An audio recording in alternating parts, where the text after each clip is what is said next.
Anda tahu penyesatan selalu ngubek. Yesus nikah, Yesus pernah ke Bangladesh, Yesus karena pernah ke Tibet, Yesus katanya pernah ke Mesir, Yesus katanya pernah ke Papua Nugini. Tuh bayangkan, Tuhan Yesus ada di Yerusalem, bisa ke Papua Nugini. Dia pakai pesawat apa? United Airlines. Nah, kenapa? Karena kita nggak tahu. Orang nanya, terus gimana Bang Mongol jawabnya? Kalau Yesus katanya ke sini, gampang jawabnya. Di Passion of the Christ ada karya Mel Gibson. Yesus bikin meja karena dia anak tukang kayu. Jadi kalau Yesus ke Zimbabwe yang ngol, sekalian ya Tuhan Yesus ke Sanger. Ribet amat itu. Jadi penyesatan berlakunya saya melewati fase itu. Saya belajar Alkitab satanisme, saya belajar Satanic Bible dan Holy Bible itu tiap hari, Pak. Tapi di saat saya mengenal pribadi Yesus 14 Februari 1997 itu fase saya puter haluan. Dulu manajemen Mongol, jangan terima acara gereja. Kenapa? Kecil amplopnya.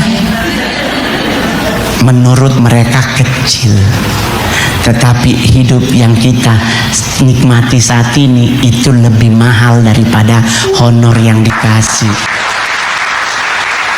Serius, Pak. Kita dikasih nafas sama Tuhan itu udah lebih dari honor yang kita terima. Kita bayar 70 juta 15 menit. Napas yang Tuhan kasih kayaknya sejam udah 500 juta, Pak. Jadi saya bilang sama manajemen, jangan hitung-hitungan sama Tuhan. Tetapi karena saya digabung di manajemen, aturannya berlaku sempurna. Jadi gereja ngundang Mongol, halo Pak, kami ada acara ini, boleh kami undang Pak Mongol, tanggalnya berapa Bu?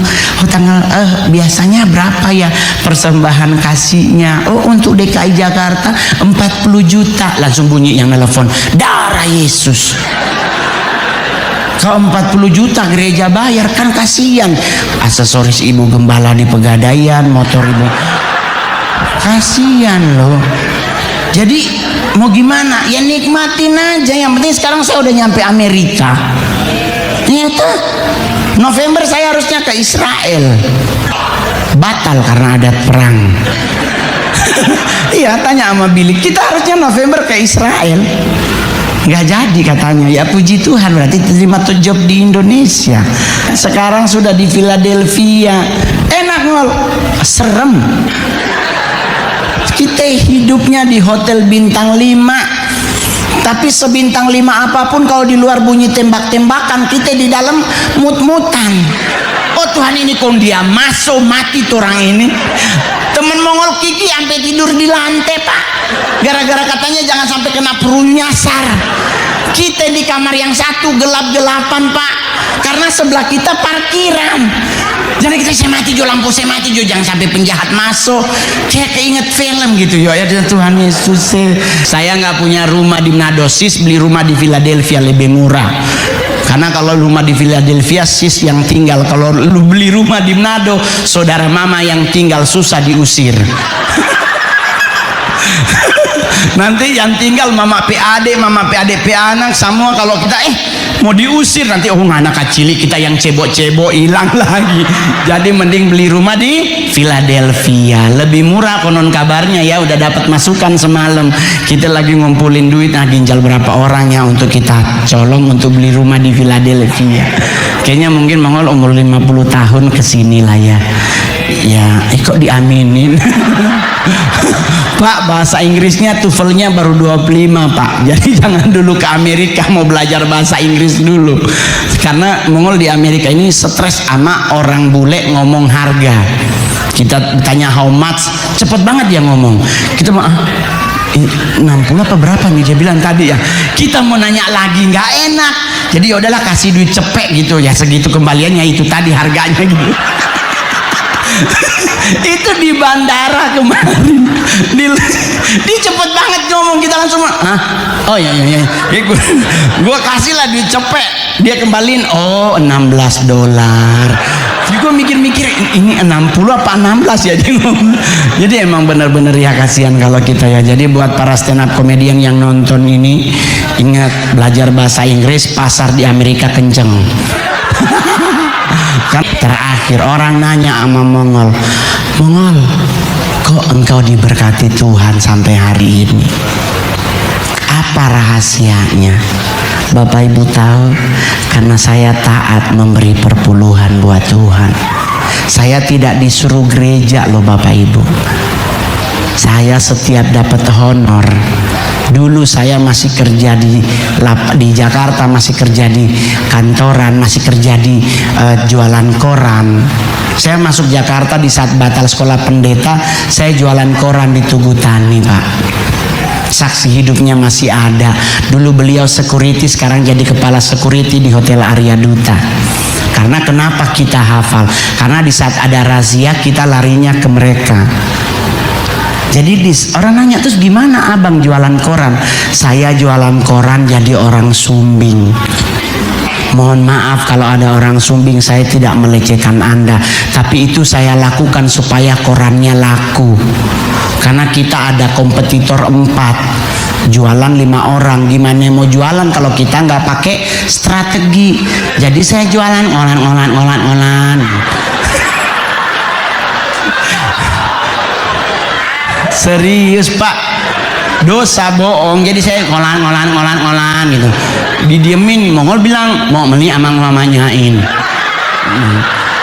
Mau beli apa gua bacain, dia diam ya kita bacain, menghina menemu dengan dia kan ketawa dosa, mau tidak mau dia beli.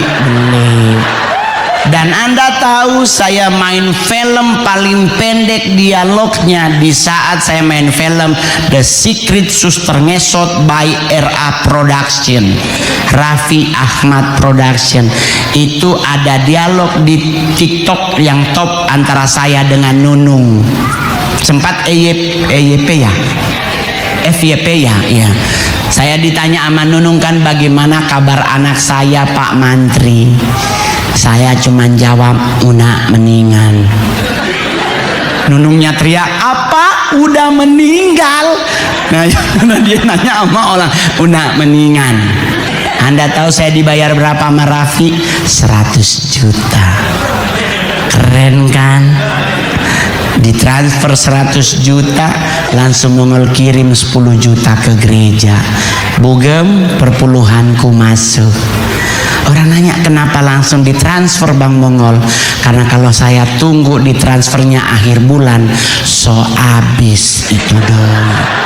Saya udah seorang duda, punya putri usia 14 tahun. Menikah kembali gampang Pak Gem. Banyak orang boleh nikahin Mongol pendeta di Jakarta, tetapi kan kakak-kakak rohani Mongol tidak menyetujui. Ayah-ayah rohani Mongol yang nggak setuju. Jangan Pak, jangan Mongol. Duh, tunggu jangan sampai anak besar. Oke.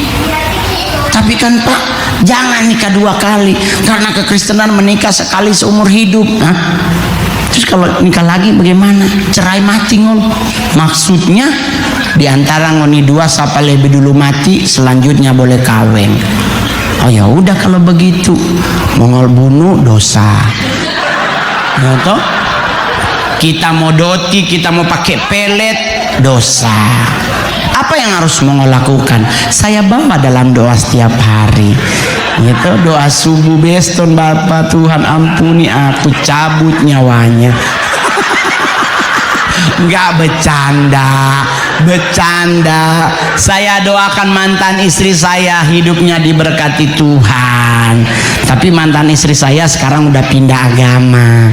Saking dia pindah di biji mata linyak dapalia.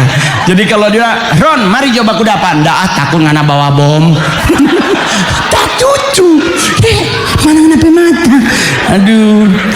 Saya belum ingin menikah, nunggu anakku SMA baru menikah lagi. Jodoh so banyak sayang, artis tuh Sudah apa kemarin orang Manado, aduh dia minta tunangan di Bali.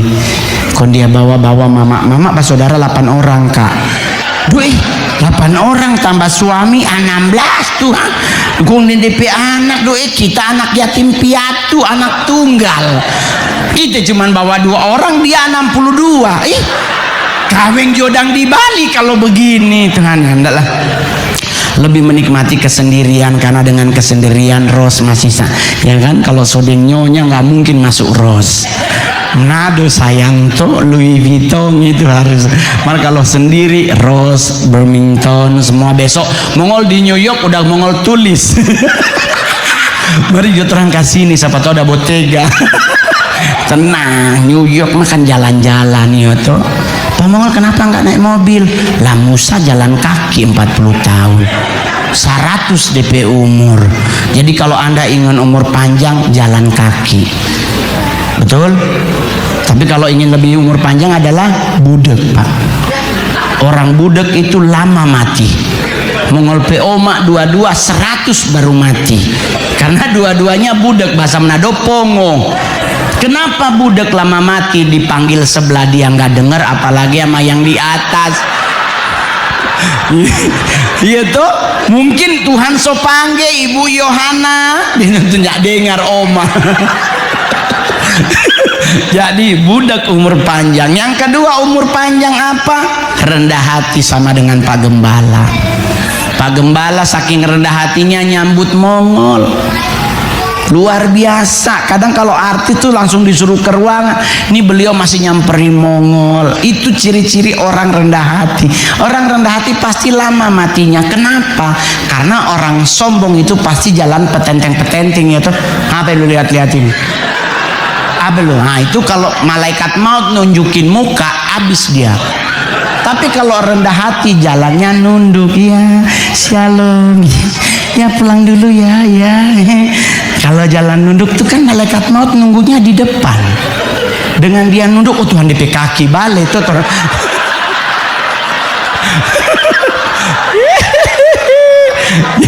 Jadi rendah hati lah yo, jangan sombong. Jadi kalau rendah hati itu kelihatan, oh Tuhan DP sepatu doh. Karena malaikat maut nggak mungkin pakai Nike atau Adidas yo tuh. Sepatu pasti sepatu pantofel. Nanti tahun depan Mongol balik lagi ke Philadelphia. Ya semoga udah nggak ada lagi tembak-tembakan ya. Kita hari ini niatnya mau kemana, gue bilang udah pulang New Jersey Jo. Aduh kok kagak di tengah jalan dar. Aduh, kekhawatiran kadang-kadang terlalu berlebihan membuat kita nggak melangkah. Tetapi Mongol tuh diambil sebagai apa ya, candaan, humor aja lah. Nanti kan lumayan pulang Indonesia. Terima kasih ya udah ngundang ke Amerika. Saya punya materi banyak pulang Indonesia. Materi pengalaman hidup di Amerika, nggak ada sendok. Makannya pakai garpu. Sarapan pagi telur sama kentang-kentangnya nggak dikupas. Udah Tuhan nih, pamalas nih orang hotel. Di kentang doi nggak dikupas. Tuhan ini berani ada orang Manado datang dia buang nih makanan. Telur bukannya dia dadar, dia orek terus pakai garpu. Kita cek, ya dia tapi satu telur mau bagaimana ini Tuhan nih. Udah begitu nggak ada gula. Sekali ada gula kecil sekali. Ini kalau dia begini berapa itu tuh orang di Indonesia aduh melimpah gula. Tapi dibilang katanya gula bikin orang gemuk. Lah banyak juga orang gemuk di Amerika. Jadi kan sebenarnya orang gemuk tuh bukan karena gula lemak, pola hidup yang salah. Saatnya Anda kerja, Anda tidur. Saatnya Anda tidur, Anda tidur. Nggak bangun-bangun. Kemarin terakhir kita ke San Diego. Di jalan nih di mobil. Terus mau ngapain? Enaknya di Amerika anak-anak pramuka bertenda di mana-mana. Itu bukan anak pramuka, homeless.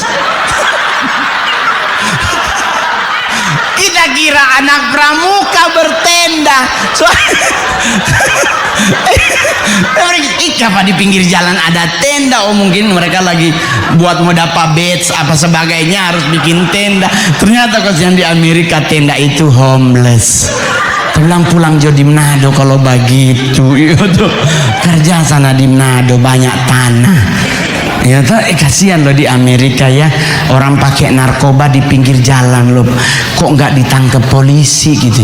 Kita di Indonesia duit gua main QQ ditijuk polisi, padahal pak polisinya nggak minjemin duit.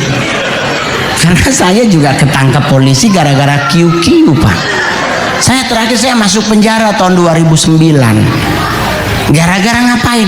Bos Mongol main QQ, ada gerebekan disuruh Mongol yang duduk. Jadi Mongol duduk megang kartu, Mongol Q7, menang Mongol. Baru mau ngambil duit bunyi, jangan bergerak ya pak, belum.